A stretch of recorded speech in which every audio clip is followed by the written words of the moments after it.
Banjir Darah di Borobudur, Jilid 24. Pancapana dan Indrayana melakukan perjalanan dengan cepat sekali.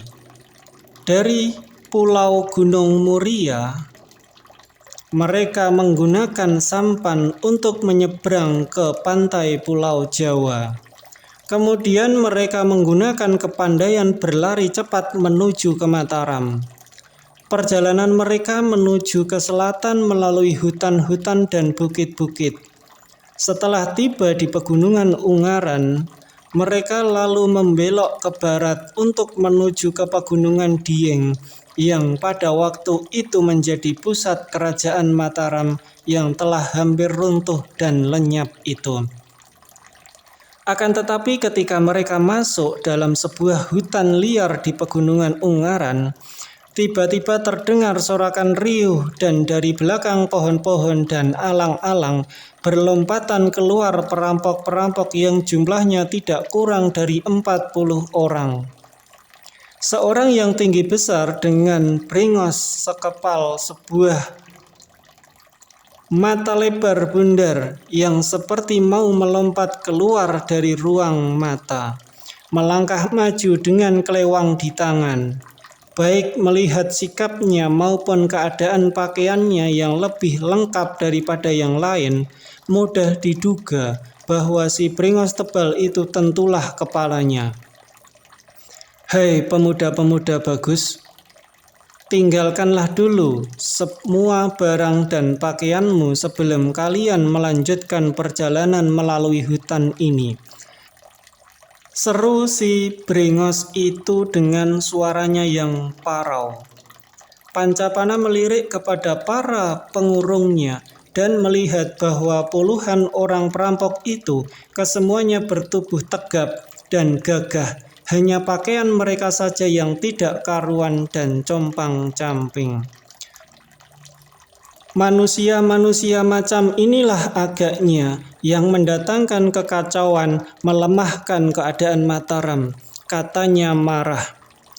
Kemudian sambil memandang kepada si bringos dengan mata tajam, Pancapana membentak, "Kalian ini orang-orang tak tahu malu. Tidak patut menjadi kaula Mataram. Pantas saja Mataram menjadi semakin lemah tidak tahunya terdapat telur-telur busuk macam kalian dan anak buahnya."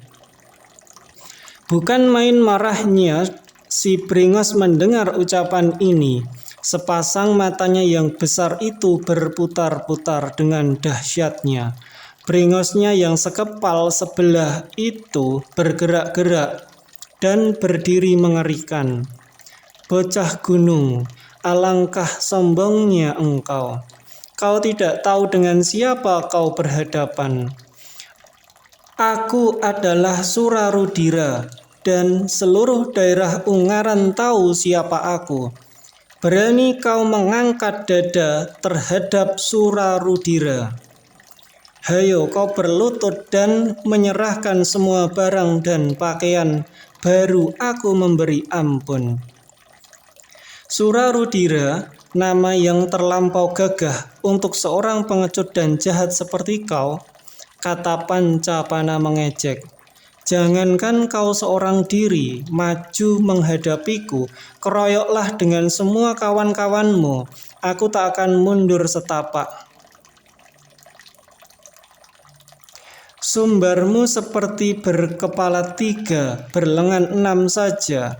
Agaknya kau sudah bosan hidup," teriak Surarudira sambil membacok dengan kelewangnya ke arah leher Pancapana. Akan tetapi pemuda ini dengan mudah mengelak ke kiri sehingga kelewang itu mendesing di pinggir kepalanya. Begitu kelewang itu lewat menyambar, tiba-tiba senjata itu telah menyambar kembali dari kanan dan sekarang membabat kedua kaki Pancapana. Kaget juga pemuda ini melihat kecepatan gerakan lawan dan diam-diam ia memuji bahwa si bringos ini tentu telah mempelajari ilmu permainan golok yang cukup baik. Cepat Pancapana melompat ke atas, membiarkan kelewang itu menyambar lewat, dan sebelum kedua kakinya ia turunkan, ia telah melakukan gerakan menendang di udara, dan dengan jitu sekali tungkak kaki kanannya mencium dada Surarudira yang bidang. Surarudira merasa seakan-akan dadanya remuk dan diseruduk oleh seekor banteng. Tubuhnya terlempar ke belakang dan terguling bagaikan sebuah kelapa dilempar dari atas. Akan tetapi si Brengos ini benar-benar kuat tubuhnya dan besar pula semangatnya. Cepat-cepat dengan beringas ia melompat bangun lagi, menggoyang-goyang kepalanya dan memberi tanda kepada kawan-kawannya, "Serbu!" Komandonya ini seakan-akan komando seorang panglima perang kepada pasukannya. Sedangkan ia sendiri dengan kelewangnya berputar-putar di atas kepalanya lalu menyerang Pancapana lagi. "Dimas Indrayana, mari kita hajar rombongan tikus sawah ini," seru Pancapana. Indrayana tadinya hanya berdiri diam saja menikmati kegembiraan hatinya melihat pangeran itu memberi hajaran kepada rakyatnya sendiri yang menyeleweng dari jalan kebenaran. Kini melihat 40 lebih orang itu maju menerjang bagaikan ombak segara kidul, tentu saja ia tidak tinggal diam. Cepat dan terengginas seperti seekor bajing melompat, tubuhnya berkelebat menerjang maju. Kedua kaki dan tangannya bekerja cepat, merupakan 4 baling-baling kitiran besar yang membagi-bagi pukulan dan tendangan. Sekali tangannya bergerak, terdengar teriakan mengaduh, dan seorang lawan jatuh terjengkang dengan kepala benjol. Dan sekali kakinya terayun, terlemparlah tubuh lain, pengeroyok sehingga jatuh, berdebuk sambil peringisan karena pantatnya menimpa batu. Surarudira mengamuk hebat dan menyerang Pancapana dengan gerakan kelewang yang cukup dahsyat. Pancapana dengan tenaga menyambut serangan Sri Brengos ini dengan tangan kosong. Pangeran ini memperlihatkan kegesitan bagaikan seekor burung serikatan. Ia bergerak mengikuti sinar kelewang yang menyambar-nyambar, sehingga Surarudira merasa terheran-heran. Beberapa kali kelewangnya seakan-akan sudah pasti mengenai tubuh lawan. Akan tetapi, tubuh lawan itu melesat dan dapat mengelak dengan cepatnya. Berdirilah bulu tengkuknya, karena ia seperti melawan dan berkelahi dengan sebuah bayangan. Akan tetapi, Surarudira adalah seorang kasar dan gagah yang belum pernah mengenal arti kata takut. Ia mengamuk semakin hebat. Sengaja ia berdiri sejenak untuk memandang kepada lawannya dengan tajam. Ketika ia melihat pemuda itu juga berhenti berdiri di depannya sambil tersenyum mengejek. Seperti kilat kelewangnya menusuk dada Pancapana. "Matilah engkau," serunya. Pancapana tidak mengelak, hanya memiringkan sedikit tubuhnya dan membuka lengan kanannya sehingga kelewangnya itu masuk di bawah lengan kanannya. Pancapana menggunakan kesempatan itu untuk majukan tubuhnya, dan ketika lengan kanannya diturunkan dan menjepit, maka tangan Surarudira dengan memegang kelewang itu telah terjepit di bawah pangkal lengan kanannya. Surarudira berusaha membelot tangannya, akan tetapi sama seperti tak berhasil. Kempitan itu luar biasa erat dan kuatnya. "Lepaskan!" teriaknya sambil meronta. Akan tetapi Pancapana hanya menggeleng kepala sambil tersenyum.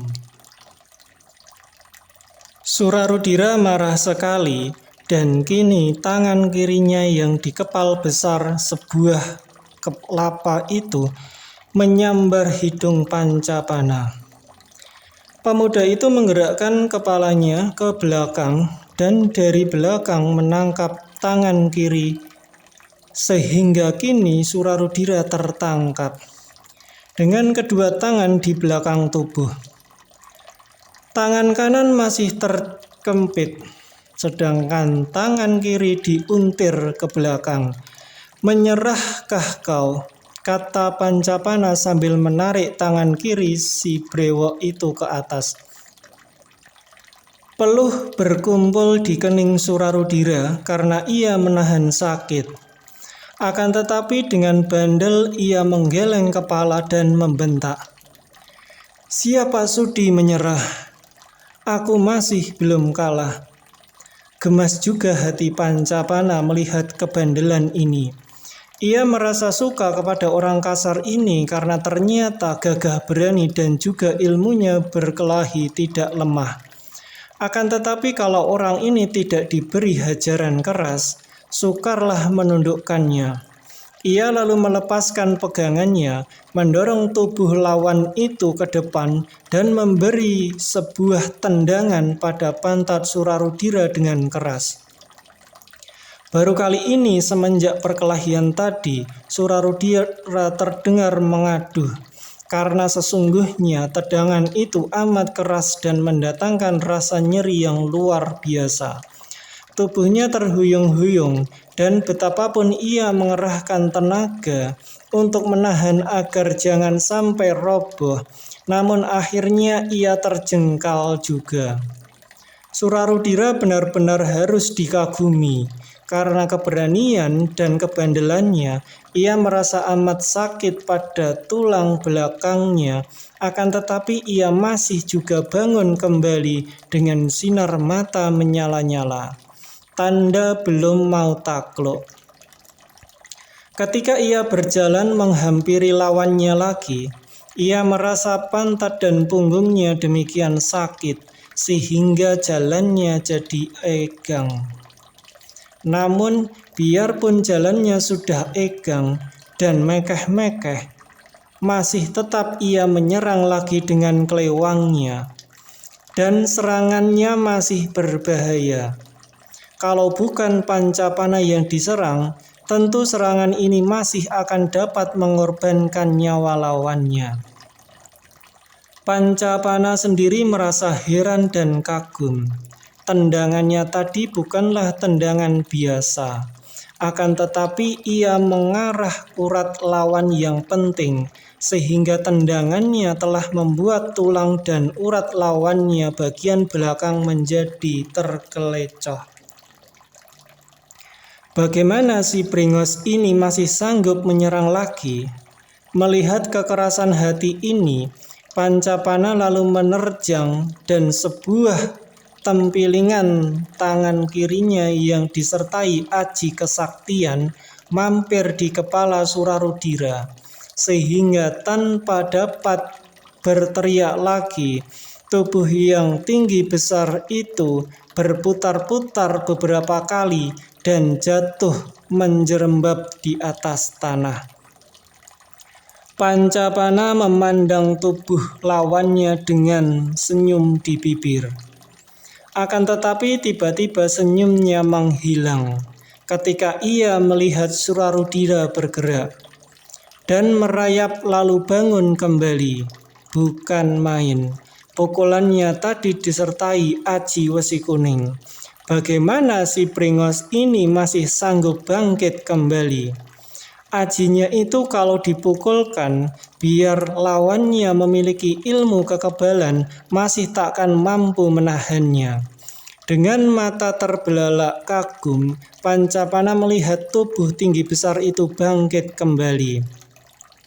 Surarudira memang kuat tubuhnya. Ketika pukulannya tadi hampir di kepalanya, ia merasa seakan-akan 7 petir menyambar kepalanya.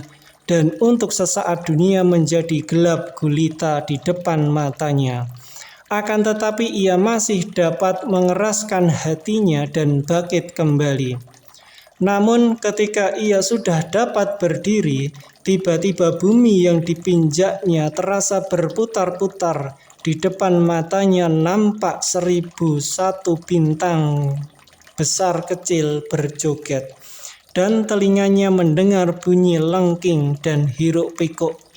Karena ini, kepalanya terasa pening sekali dan berat. Seakan-akan kepalanya telah berubah menjadi besi yang amat berat dan akan jatuh saja.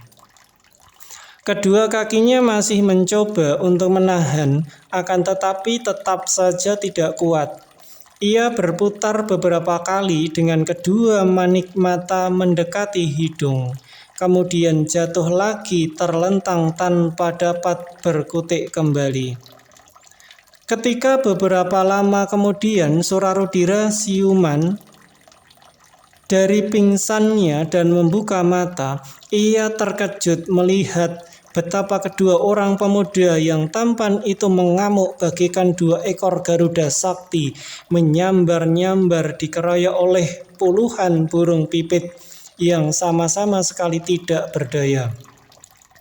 Jangan kata terkena patukan atau cengkraman burung-burung Garuda itu, baru terdorong oleh sambaran angin kibasan sayapnya saja, burung-burung pipit itu telah terpental jauh di sana sini. Tubuh para anggota perampok itu malang melintang, tumpang tindih dan mengaduh-aduh. Ada yang benjol kepalanya terkena tempiling, patah tulang lengan ketika mencoba menangkis pukulan kedua anak muda itu. Mulas perutnya ketika sambaran ujung kaki. Ada pula yang sesak nafasnya terkena sodokan jari tangan. Melihat keadaan ini dan betapa sisa-sisa anak buahnya juga nekat-nekat dan berani-berani seperti pemimpinnya, Surarudira lalu berseru keras, "Anak-anak, tahan, menyerahlah kepada kesatria gagah perkasa ini." Mendengar komando ini, semua anggota perampok yang tadi masih melakukan perlawanan dengan nekat, tiba-tiba menjatuhkan diri berlutut dan menyatakan takluk. Surarudira berkata, Pancapana dengan suara keren, "Melihat kau dan anak buahmu, agaknya kalian bukan perampok-perampok biasa, dan pernah pula menerima pendidikan dalam ilmu perang.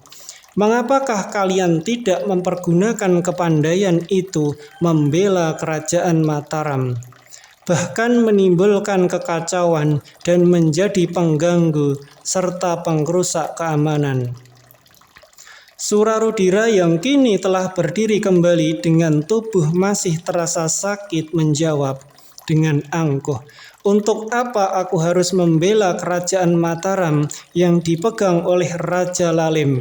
Biar Mataram runtuh daripada dikuasai oleh seorang raja yang tidak tahu kewajiban.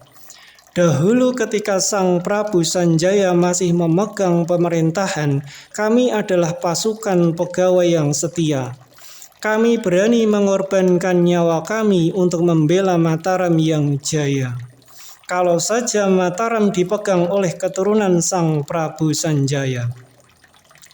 Berdebarlah jantung Pancapana mendengar ini. Akan tetapi tiba-tiba Indrayana mendahului dan bertanya kepada Surarudira, "Benar-benarkah kau dulu mengabdi kepada Sang Prabu Sanjaya?